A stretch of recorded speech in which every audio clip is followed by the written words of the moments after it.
let's talk about tempo. What is it? How does it work? And how do you do it?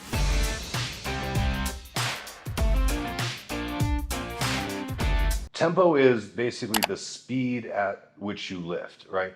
Now, what I want to get across to you guys is don't overthink this. This is why I want to talk about it, because it gets more attention than I think it should sometimes, and it confuses people, okay? Huh? There's this idea out there that if things feel harder, that means they're working better, right? So what a lot of people do is they'll do really like slow tempo lifts and it feels a lot harder. So they feel like their muscles working more, which isn't really true, right? When you're doing really slow, a slow contraction like that, particularly on the contraction, it's not that your muscles struggling to lift the weight. It's struggling because it doesn't know what the fuck you're trying to make it do. Okay? So that's one of those things where, like, we have this idea that because the harder things are, the better results we're going to get. That's not always the case. It doesn't always work that way. Now, on the eccentric, on the way down, slower is a little bit more important. That's when that muscle is breaking apart. That's when, and we have to open up so that we can get another full contraction. So that's where if you go too slow on that way down, that muscle never fully releases. So you never get another full contraction. So you're not bringing as many more muscle fibers into the movement as you can.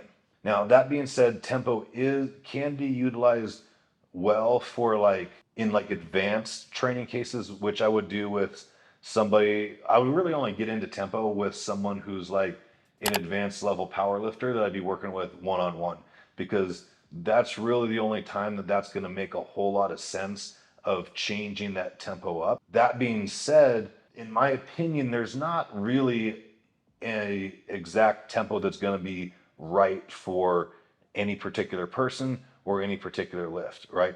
You watch people like Jay Cutler on bench press, right?